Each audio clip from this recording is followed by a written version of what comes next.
My name is Treva. I have a small grooming salon here in Port Clinton, Ohio. And I thought some of you people out there that have dogs that are used to going to the groomers on a regular basis, every 2, 4, 6, 8 weeks, that you might need just a little bit of help here to keep them in shape, because now you've got a hairy dog that hasn't been there for a while and it's not going to be there for a while. So I just wanted to go over a few things with you, just the basics to keep them in shape. Now, a couple of things you have to know: that you have to think positive about this, that you can do it, because if you are hesitant and what have you, your dogs will pick up on that. And so to start with, my clients that do know me, if you're going to do this, you do have to turn your radio station to 94.5 out of Toledo, WXKR, so the dogs are all used to that. And when a song comes on that you got to sing to the dogs and do a little dance for them and stuff. But so we're going to get started here, and I didn't think it would be fair of me to use my grooming equipment and do this at the grooming salon. You have to bear with me. I've never done a video before. So I know some people do have stuff to take care of their dogs, others don't. And the stuff that you have in your home, you can use and just sterilize afterwards. I don't think I need to do sterilization, because I think we all know how to do that since we live in Coronaville. So to get started, I have to move my table and get my little companion here. That is going to be the model for today. Come here, sweetie. Okay, this is Tuxedo. He's my little dog. I know some of you guys got bigger dogs and different types of dogs, but it's all basically the same. Right now, he's got some issues because he's a little rescue boy, but he is Tuxedo right here. When he gets hairy like this, his name changes to Woolly Bear. And then other times, when he wants to go incognito, he is known as Pedro. Anyway, so let's start out. First of all, everybody has a brush in their house. Took me a hard time to find a brush and a comb, because if you know me and come to my shop, you know I don't brush my hair. So anyways, the first thing you want to do, and this is like pre-bath, because you don't want to bathe your dog with mats and hair stuck in them, because if you bathe them with a mat, then it kind of turns into cement and it just keeps twisting on their skin, and then you got a real mess. So you can brush a dog a couple of different ways. One, especially when they're long, you want to pick up their hair and just brush down. And you have to brush them all over. You got to get in their armpits, because that's where they really get tangled up. And, or you can, but you have to keep pulling back and brush, pull back and brush. Or you can brush it this way, okay? So, and then, once you get through them, you want to take a comb and go through them that way, okay? And then you can make sure that they're all done and good and stuff. And there's just a few things. So you got their tail, and you run into a mat. Okay, now a lot of people don't have dematting tools, but this came to me at 3 in the morning. That this is a regular, I don't know, big serving fork. This works actually really good. You got to take it, and you don't want to dig their skin. You want to just kind of slide it and kind of brush it down. I don't know if you can see this or not. Brush it down, and this actually takes out mats. I was quite surprised on that. So you do all of that, and that way you get the mats out of them, and you get all the loose hair, and which he doesn't, You should also maybe tie your dog up, off to something. And you always want to have them up off the floor, like on your washer, your dryer.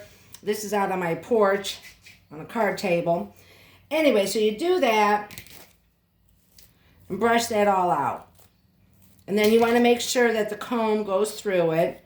Then you don't have the mats, because like I said, if you bathe them with mats in it, it just gets horrendous. And then when you get your dog to the grooming salon, he's going to have to be cut down to nothing. And so I didn't bring my grooming scissors so I just finally found a pair of scissors in my house that actually work. Not the best, but you want to, if you don't want to mess with that stuff, that's fine. Keep it. But you have to trim around their butthole, because their poop's going to stick, and then if it's sticking there, and you just get nasty sores. So you got to be patient, pull their tail up and just kind of trim around so it's all well and good. So there's that. And as far as their nails, if you have nail clippers, these are the best kind. They're kind of like a pair of pliers. You want to, I don't know if you can see this, but you always err on the side of caution, okay? They got a little curve. So you never want to go past that curve. You want to stay towards the front of it. And just take off a little bit, okay? Just a little bit. You're all right, sweetheart.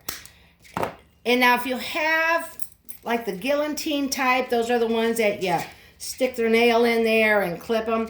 You need to flip those upside down and do it the other way, because if you do it the way that they recommend, sticking your dog's nail into it and then pulling it out, it actually pulls and it hurts the dog's nails.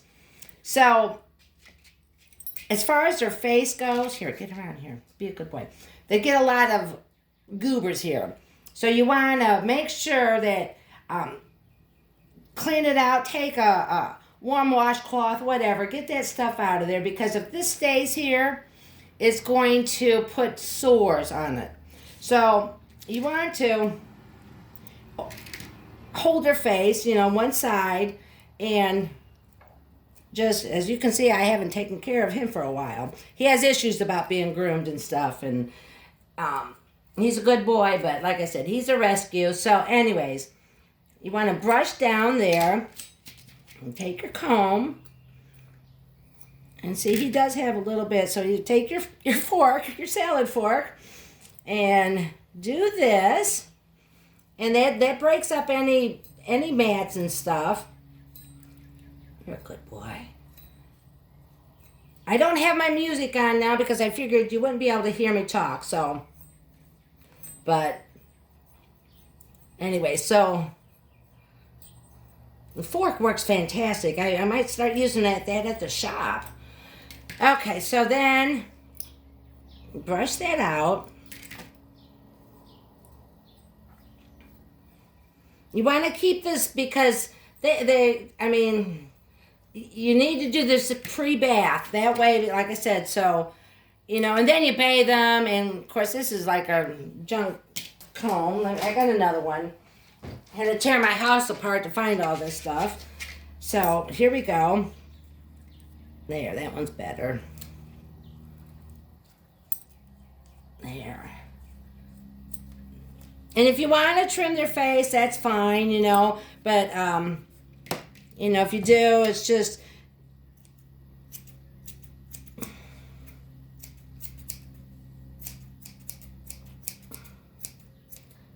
See, these aren't sharp, but... Anyways. So now, then you've got their eyes here. You want to, like I said, get all those goobers out of there. And brush it down.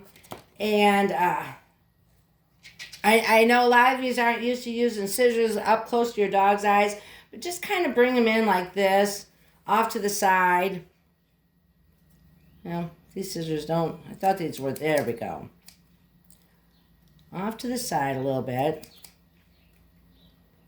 just so they can see. I don't know if you can see that or not. Okay.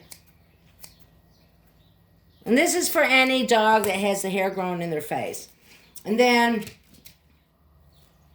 now he's a little Yorkie poo, and it doesn't matter, you know, some of you guys got Westies and some of you's got other breeds and stuff, but it's just all the basics right now, just to keep them comfortable. There. And if you have a poodle, which he's, you know, part poodle, but anyways, you want to keep this hair off of their eyes and stuff. So you want to kind of like bring this forward, just enough, you know, bring it forward, take your scissors, and just, whoops, well, hopefully you guys got sharper scissors at home than I do. But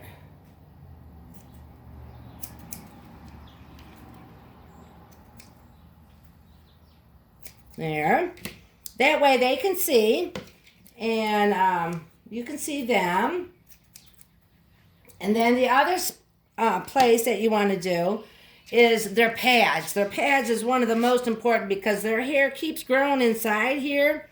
So what you want to do, hopefully you guys can see this, is take your scissors and just, and some of them, it's going to be long. So you want to, you know, make sure you keep those trimmed down to where they can, they're not getting mad, because they'll get some big old mats in there to where, you know, yeah, I usually do this with clippers at the shop, but I wasn't going to do that because that would be stupid to show you guys how to do something and you don't even have the equipment. So we got that. And then, like on your male dogs, you have to wash your hands if this is gross to you or whatever, but you know, you have to get this trimmed off of their wing wong, and just that way. The girls are a little different, you know.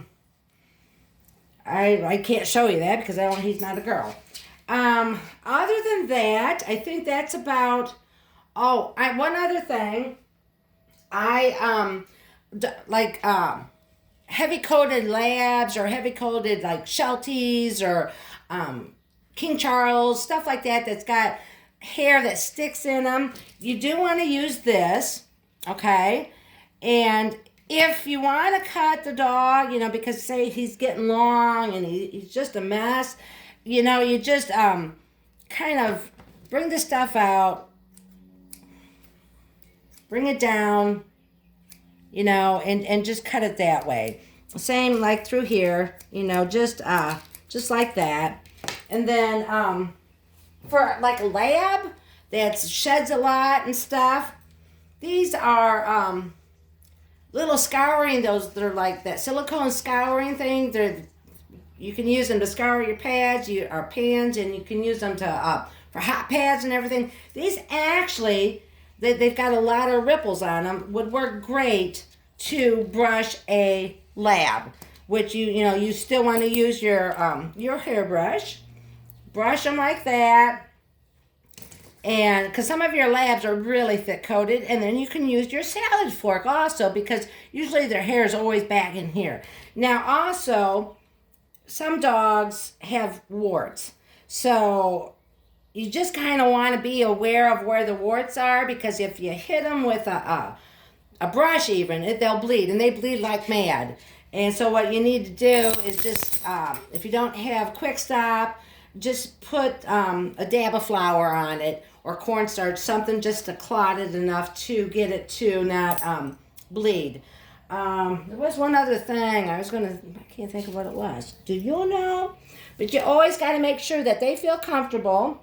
And other than that, I think that's about all I can help you with right now. And then when you bathe them, you just want to make sure that you get the soap out to where they kind of like squeak and stuff when you rub your hand on them and stuff. And dry them really good with a towel.